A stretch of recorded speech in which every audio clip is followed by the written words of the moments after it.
So you guys always have said you love Rene, and it's been a long time since we've had Rene on from fallacy. I'm always blowing it, Rene. Fallacy Jealousy alarm. alarm, fallacy alarm. Yes. Well, it's good. That'll get people to think about it even more. But anyway, Rene loves Tesla and loves the market, and that's what he does all day long is analyze these things. If you didn't see him before, when we've had him on the show before, he goes deeper than anybody. So that's what we're gonna do. We're gonna go deep on what just happened. Glad to have you on board today, Rene.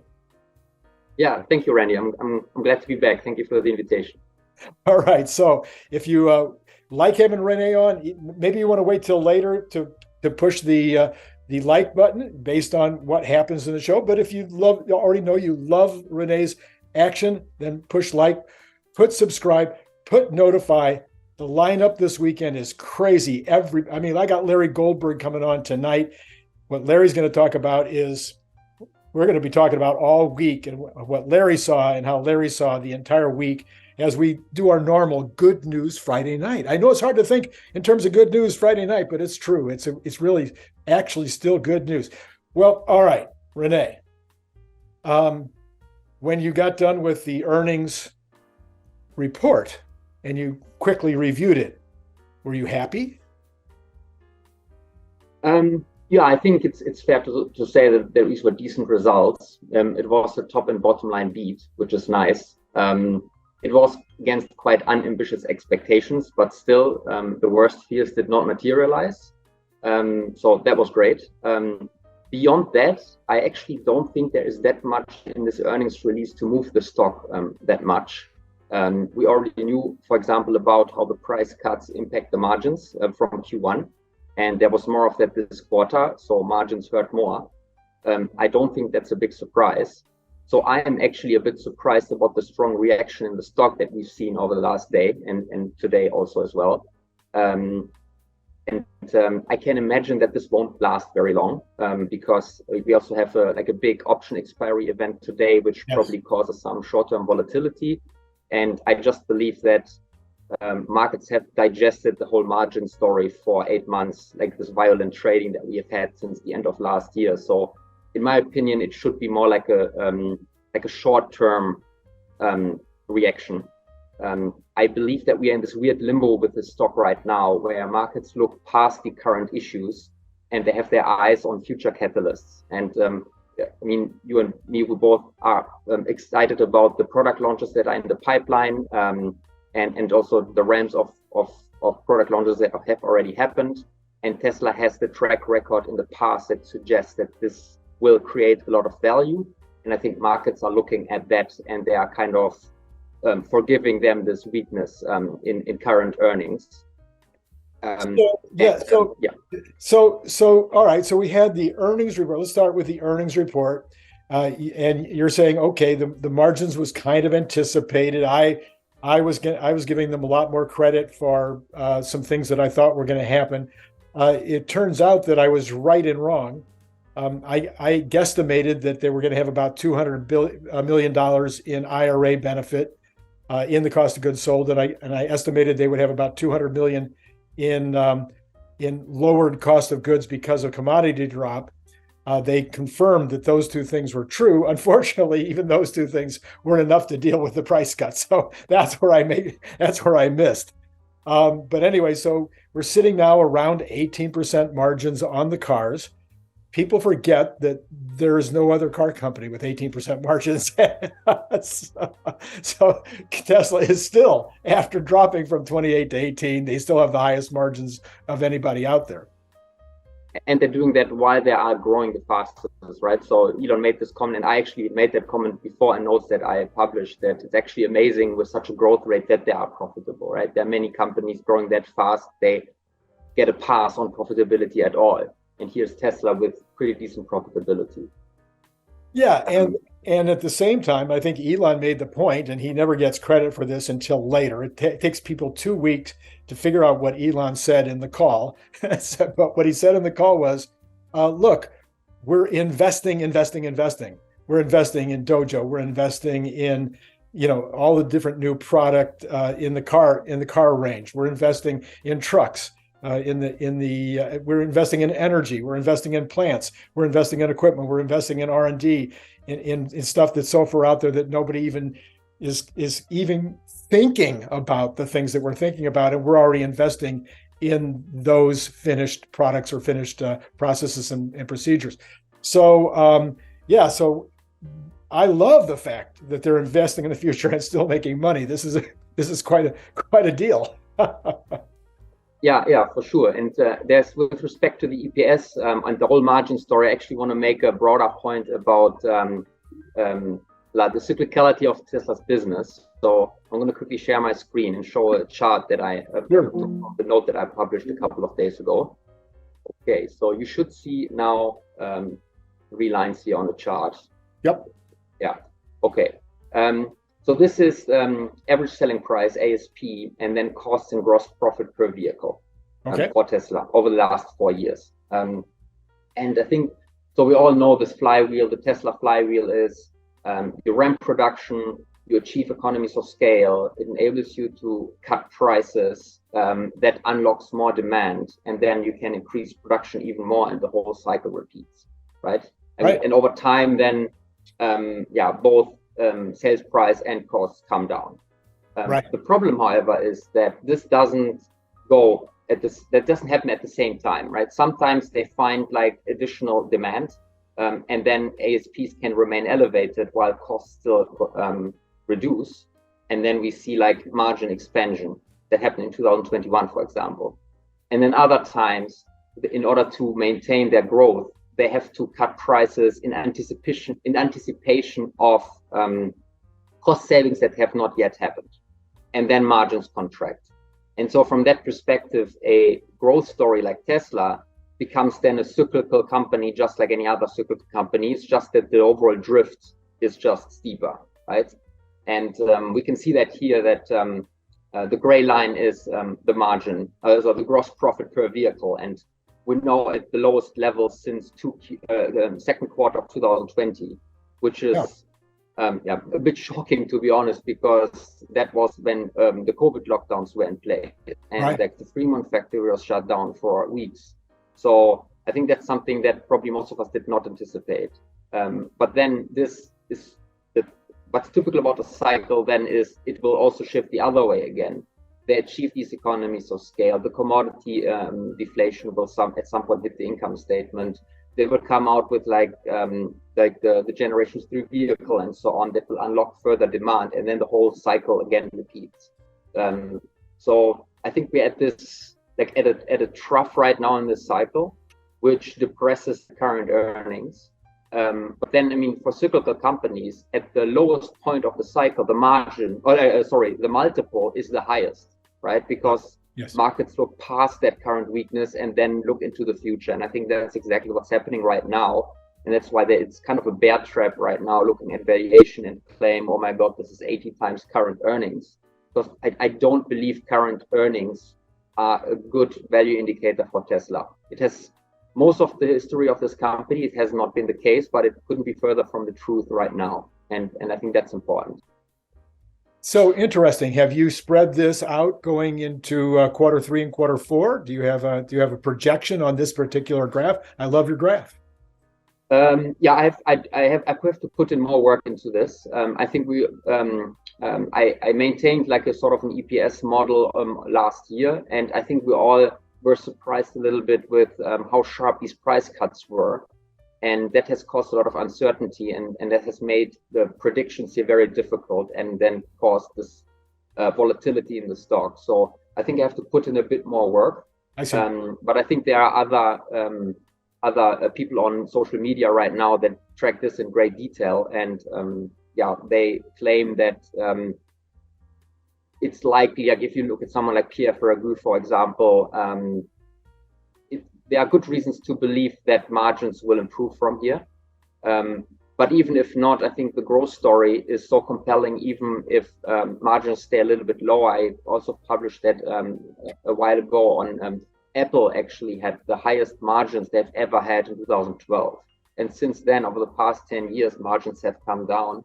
while the stock has 10x in value. Interesting. So sometimes I believe that if a company has a product and has a management and a strong strategy, that they can create value for their customers and capture it for the shareholders, ultimately it will be a successful investment, and it might take a different shape. It might take a shape that is not measured by KPIs that investors currently look at. And I think that's important as well. Yeah, and again, we just have to point out that 18% margins for a manufacturer of large products, of expensive products, is terrific. And a 10% net margin operating margin is terrific. I mean, these are really good numbers. So on the one hand, we get into this idea that it's always going to be X for Tesla, but circumstances change. And as circumstances change, Tesla has responded to those by saying, look, we're going to grow it. And I think most people in the Tesla community are totally on board with that idea, but there's always going to be those who don't get it, who are going to bail at the first evidence that it's not doing as their expectations might have been.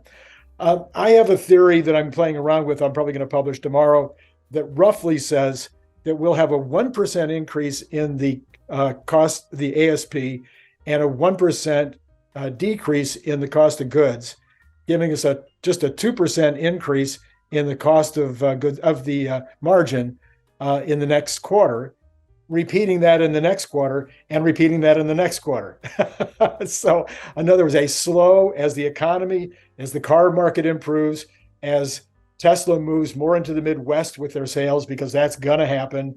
There's, in the Midwest, some of the states in the Midwest are only at the 2% level on EVs at all. So that the Midwest is slowly going to come and join the EV revolution. As they open up more territories, et cetera, I think that we'll see that the ASP will just increase gradually over the next couple of months. And then the cost of goods, as you just pointed out, will have a cost of goods reduction because of more ramping, battery costs coming down because of their own battery manufacturing, and commodity prices dropping. So I'm just looking at a little incrementalism here, 1% and 1%. If we get a 2% increase in margin and say 40,000 more cars per quarter, it's going to be 30 cents bottom line per quarter. Yeah, and I think I don't know where the current consensus expectations are, but I can imagine there's a lot of conservatism baked into that because of the current situation. If you don't know as an analyst what will happen, usually you lean towards the conservative side. So it could very well be that the scenario that you just outlined would then help for further recovery in the stock price. Yeah. So overall, now yesterday, I've put out my analysis. I don't know if you saw it, but I think that it was profit taking. I mean, you go from 100 to 300. At some point, people are going to take profits. I think there might have been a little bit of rotation out of tech that was taking place. Again, an excuse, a big profit taking opportunity, but maybe some rotation. And that rotation might have been triggered partially by the NASDAQ rebalancing. What do you think about those three theories? It's certainly possible. I mean, even likely. I also saw this note, I think, from Alexandra Mertz, who published that the Tesla weight in the Nasdaq goes down from 4 point something to 3 point something. That can play a role too, right? Although there are not that many funds that are benchmarked to the Nasdaq. Like the S&P is much more important, but still it can have an impact. And what I think is also extremely important in this context is like the option expiry. Yes. Because when people are, I think there is still like a lot of people have written short calls on the stock, and as these are like ending in the money, people have to close them, and closing them then leads the market maker to buy shares. So that I think has fueled the rally over the past weeks also. And you have seen it in many other stocks, Carvana and some other of the high flyers from 2021 that were then beaten down in 2022, and many of them for good reasons, but still they were heavily shorted, and many of these flew very high over the past few weeks. And I think this short covering explains a lot of that. And now as we move closer into this option expiry event, I can imagine that a lot of this has already happened, and then they retreat back.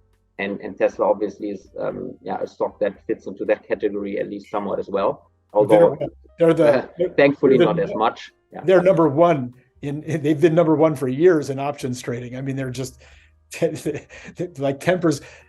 I think one analyst said yesterday they were 15% of the options market yesterday.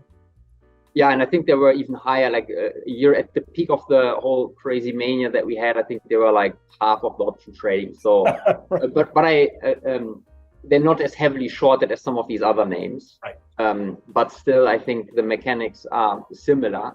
And usually after these option expiry events, then fundamentals are more important again.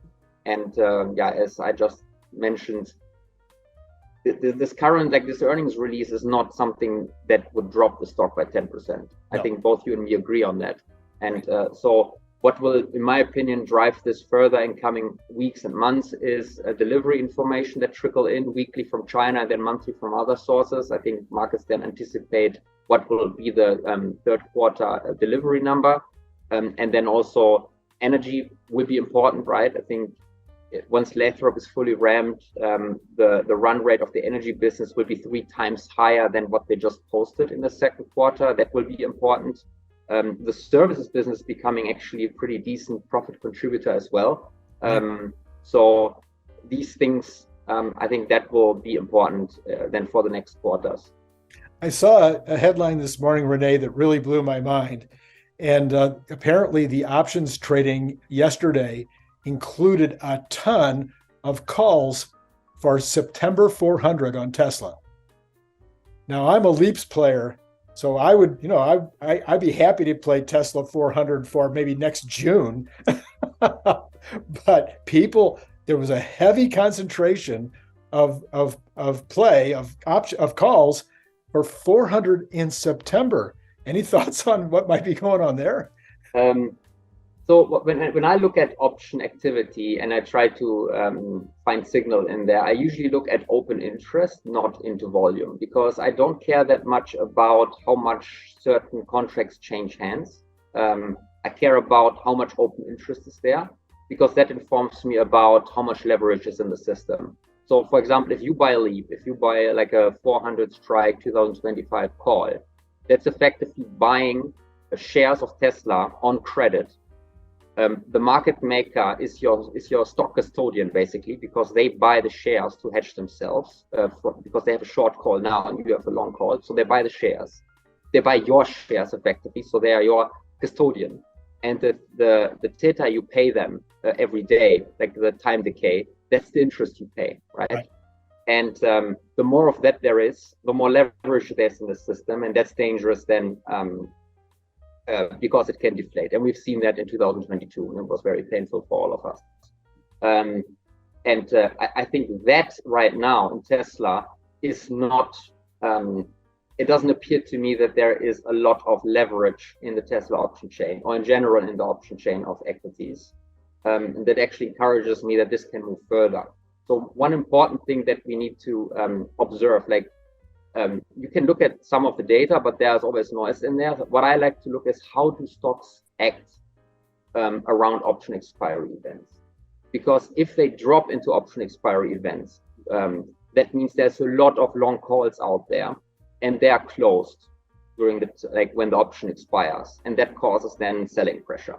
And we've seen that during the entire 2020, 2021 bull market, there were always these corrections. June 2020, for example, was one that was for me very important because I kind of run into sort of a liquidity crunch there. But there were other situations as well. Like if you look into the 2020 to 2021 bull market, you could always see these dips surrounding quarterly option expiries. And then the monthlies are as well important as well, but the quarterlies are most important.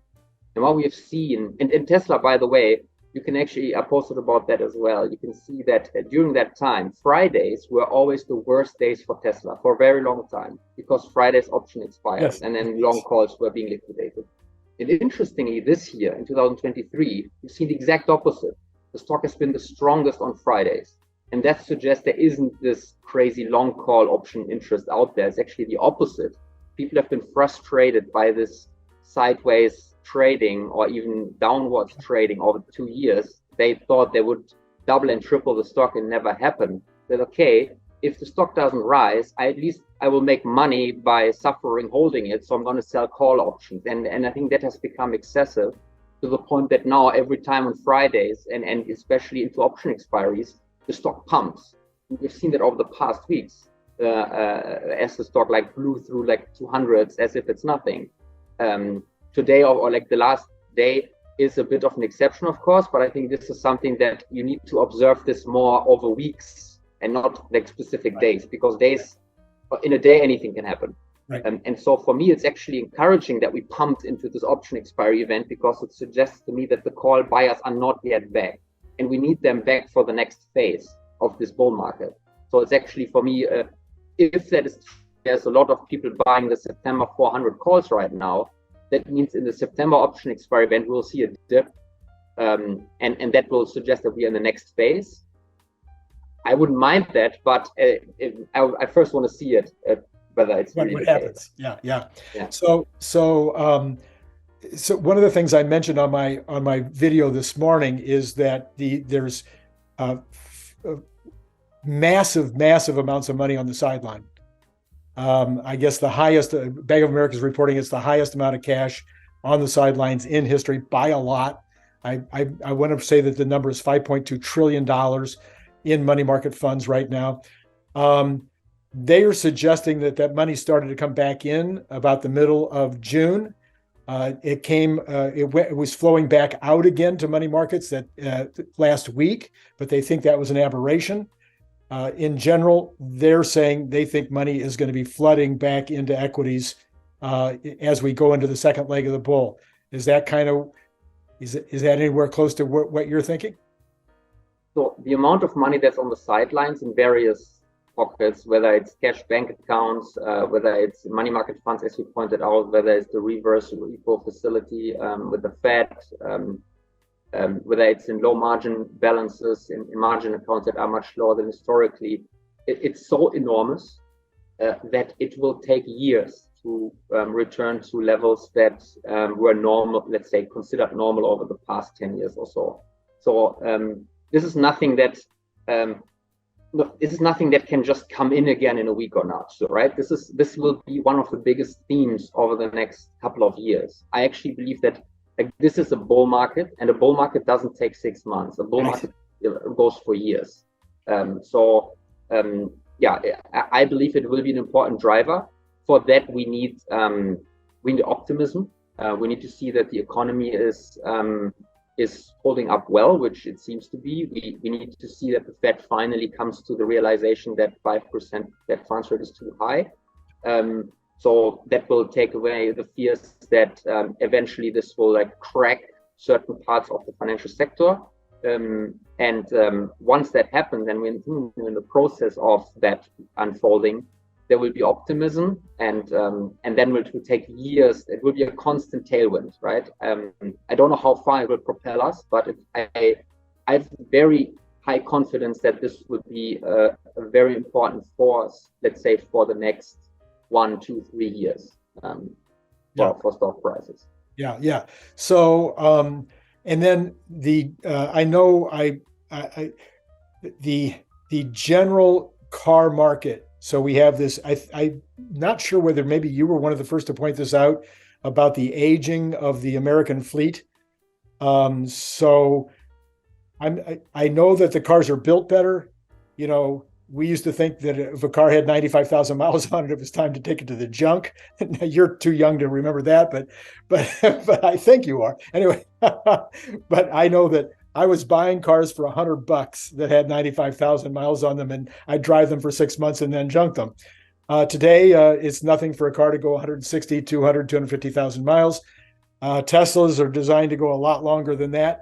So have you thought in terms of the aging of the car market, how that might impact sales in the second half, even if the overall economy is just kind of where it is now, kind of flattish to up slightly?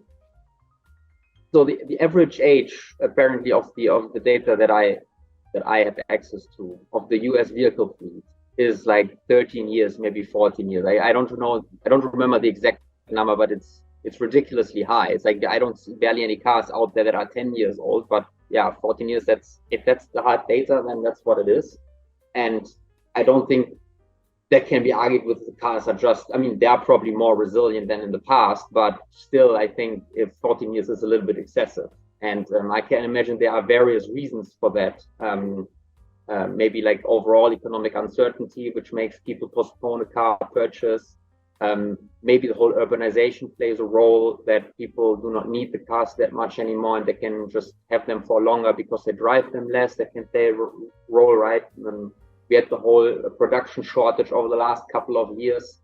So some of these reasons for higher vehicle age, and we have the EV transition that will take time, and people don't want, like, I drive a Dodge Grand Caravan. I don't have an EV, like a Tesla doesn't make minivans, but I have 2 kids. I need a minivan. So I will wait. I will not buy a new Dodge Grand Caravan. I will wait and I drive it until it's dead. And then maybe I'll buy a Tesla if they have by then a comparable vehicle at a reasonable price. So people wait probably for an EV, but they cannot buy it yet because there's not that vehicle out there that they want. So there are probably structural reasons for a bit higher vehicle age, but there are also cyclical reasons. And in my opinion, this cyclical reason can reverse. And I don't know whether this would be a cyclical impulse this year or next year, but certainly I like the odds that like vehicle numbers will surprise positively. And yeah, I can actually imagine that this is even a tailwind, not just for Tesla, but for other OEMs as well. That this is actually a topic where I have a bit of a different opinion than most of the Tesla community, because many say this is like the valley of death for the car makers. I think there's still hundreds of millions of internal combustion engine vehicles to be sold, because we won't have 100 million EVs in all shapes and forms in a year or two from now. But there are 100 million cars that need to be sold every year, or at least there's the demand for that. Or let's say 80 million, or 75, yeah. So there are hundreds of millions of cars with an internal combustion engine that are still to be sold over the next 10 years. So if I was an OEM and I realize I won't catch Tesla and I won't even catch BYD, so I'm gonna just do some lip service that I'm taking the EV transition serious. But in reality, I just cut down all the costs. I don't spend on R&D anymore. I just pump out ICE cars as cheap as possible for as long as I can until I shut my doors. And I think that can actually lead to a positive surprise on earnings for companies like GM, Ford, Volkswagen for the next few years that will actually propel these stocks higher too.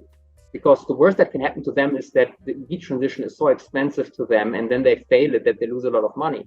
But if they never try, there's no reason, right? They can just ride this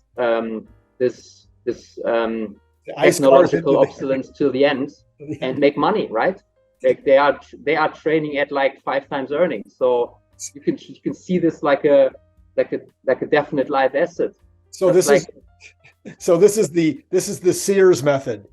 So when the scroungers came in 10 years ago and bought Sears, they said, the property's worth more than the stores, so we're just going to close them slowly and sell the property. and that's what they did. It was like, we've lost the race. We're not going to be able to compete. So we'll just sell the assets over time. So that's what you think might. So that would explain why these individuals are not even putting the camera suite on their cars and starting to collect the data. They've already given up. Yeah. If I was a cynical CEO of Legacy Auto, that's how I'd run it. Maximize shareholder value for the next 5, maybe 7 years, and paid out as dividends as much as I can, and then maybe do a merger eventually to hide everything, or like it doesn't look so bad from like a PR perspective, but that's how you create shareholder value from a legacy OEM perspective. You don't, oh my goodness, you don't fight Tesla, right? You just do, yeah. That is a brand new perspective. You've done it. This is what we do on this channel. We bring a perspective that nobody's paying any attention to, and that's happened over and over again where CEOs, or sometimes again, it's the outside investors that come in and buy Toys R Us or buy Sears. And in Kmart, I mean, the same company bought both Sears and Kmart and drove them both into the ground just for the property values. So, all right, that's very cool. So the flip side of that is, if anybody wants to stay in the business, they're eventually going to have to have FSD. The number one thing on everybody's mind after the earnings call was that Tesla has somebody on the phone talking about buying the rights to put Tesla's FSD in their cars. What do you think about that particular part of the call? I find it very exciting, and I think probably everyone finds it very exciting. It would be a new, like Tesla FSD for them right now is already profitable. It makes them $1 billion in revenues with very little costs. Not all of that hits the income statement, but still, it's there. It's very good as a product before autonomy. It's already a great product, and so opening this up to other manufacturers would then spark imagination about, wow, this is like a great new like a business segment that can be very profitable for them. So just it will hit directly the income statement, and it will take some years, of course. You need to equip these vehicles then with the sensor suite and so on. So it will take years to actually hit the bottom line, but the impact is very direct. And then from a qualitative perspective, it's also a great vote of confidence into Tesla's approach, which is by far the most controversial out there. There are many people who even call it vaporware, or like something that doesn't exist or will never become like reality. And if another OEM votes with their money and like partners with Tesla, I think it's a huge vote of confidence. And we have seen how the stock reacted when the whole supercharger announcements happened over the past weeks. And if someone like Ford decides to license FSD, I think that would be like that times 10. It would be massive for the stock. And we have seen Elon talking about that many times before, for years already. But this is the first time that he confirmed there are actual conversations out there. And he was very excited sharing this, right? He said this in the call in like the first couple of minutes. I think in his opening remarks, he said this. He didn't wait for a question or anything. He wanted to have this info out because he's very excited about it. And that's a very strong signal. Yeah. So in addition to everything that Elon Musk is, he's a salesman. Okay. And I know about that. I know about being a salesman. I've been doing that since I was 5 years old, and I'm fairly good at it. What Elon was saying was, I've just talked to your competitor. They're talking to me about this new product. So you better talk to me too, because otherwise you're going to get left in the dust. It was how many times in my life I've used that technique to get somebody to buy. So I mean, holy mackerel, who knows what happens? I had two theories. Everybody seems to think it's going to be Ford. Ford makes a lot of sense because their software is so horrible. So Tesla could literally come in and replace their entire software suite and put FSD on top of it, which would save them a lot of trouble in this entire development. But on the other side, I look at Mercedes, who doesn't seem to have any effort going forward right now in the self-driving area. And so it might be better for them to just go whole cloth. And they could certainly afford to take the risk. But anyway, those are my two favorites. Yeah, I think Mercedes could be a good example too, right? They have partnered with Tesla in the past. In fact, They saved Tesla. They were part of saving Tesla. And if they still own their share in Tesla, it would be worth multiple times more than the current entire company. So, yeah, maybe that connection will be revived. Who knows? There was a tweet the other day that said, here's a brilliant idea of how Toyota can make the most money on BEVs. Buy Tesla stock. Exactly. I love that one. So yeah, I think you had another slide. I don't remember what your other slide was. Did you have another slide that you wanted to show? No, I don't think I had any other slide. I mean, these were just the slides here I had from the note that I published. But I think we touched on that already. I talked a little bit about the energy gross margins. That was a nice surprise, right? Oh, yeah. So what about this? This is huge going forward. I was having a conversation. if we only added 40 gigawatt hours per year, and I think it's going to be way more than that, but assuming that that we have the first plant up and completely running by the end of 2024, that's conservative. I think it should be up and 100% running way before the end of 2024. But let's say we have 40 gigawatts next year, and we add Shanghai at fully ramped by the end of 25, and another facility by the end of 2026, and then another facility by the end of 2027. You're adding like, I think it turned out to be $3 at $2.50, $3 a share per year.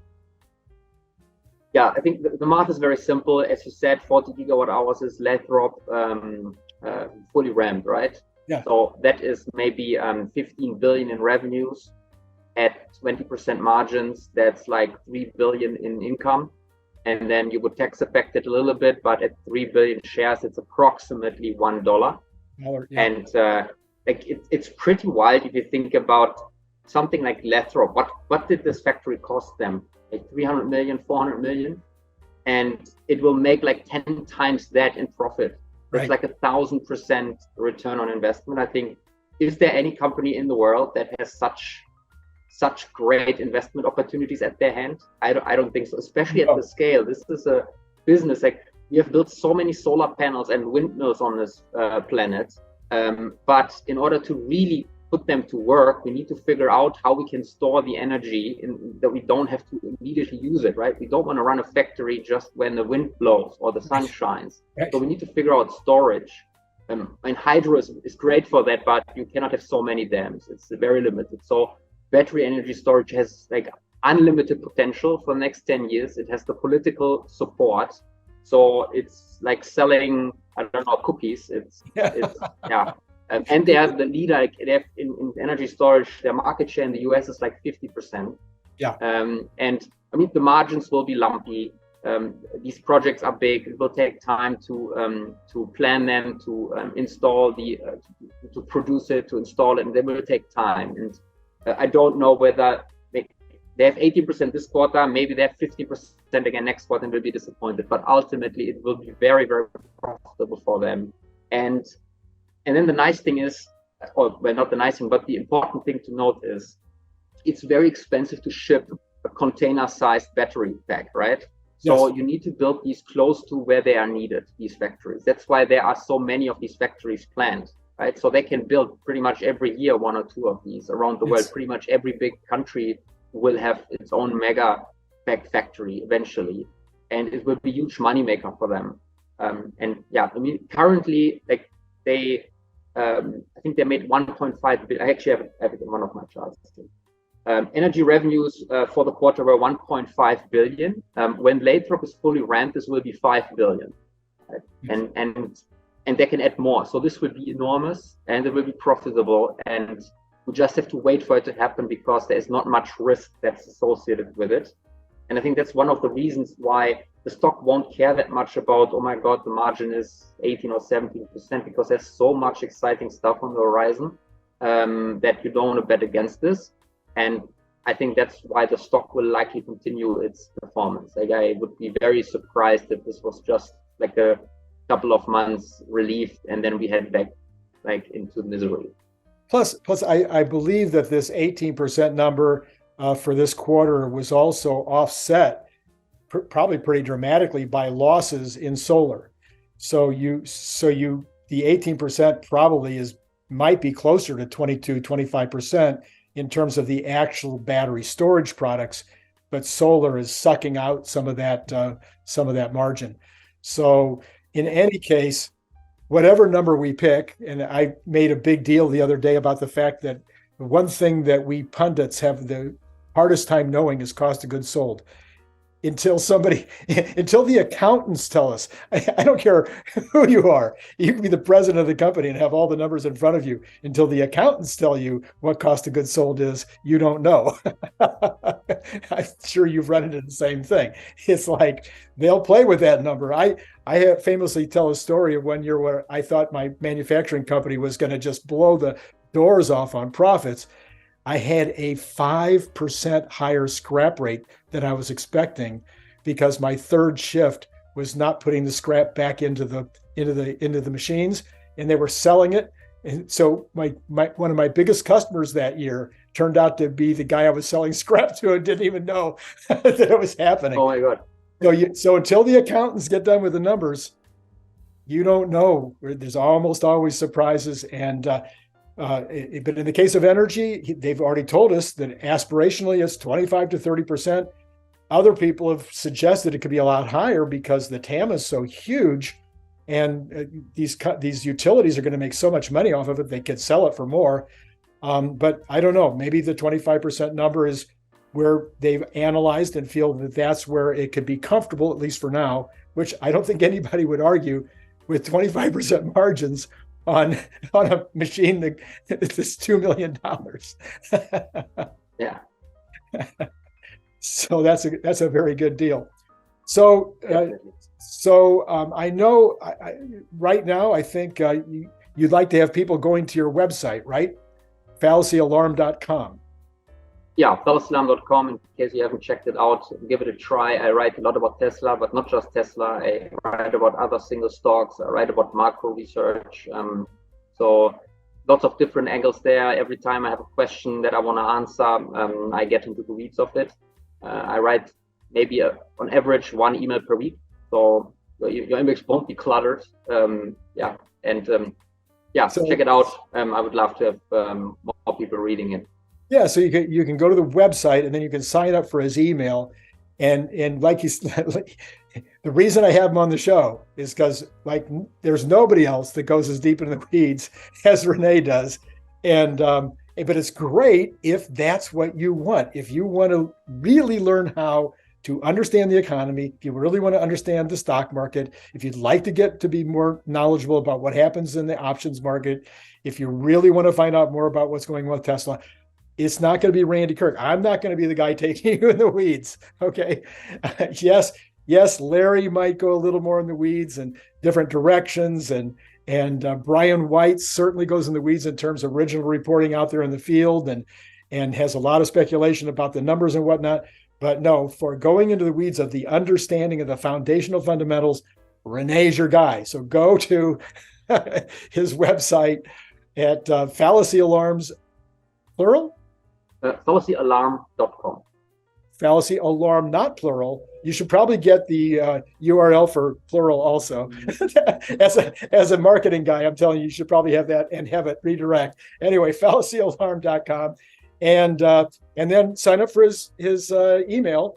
And once a week or so, you're going to get some amount of brilliance sent your way. So if this conversation today was helpful to you, hit the like button, hit subscribe and notify, because some of the other brainiacs are going to be with me tonight. There'll be Larry Goldberg talking about the week in review.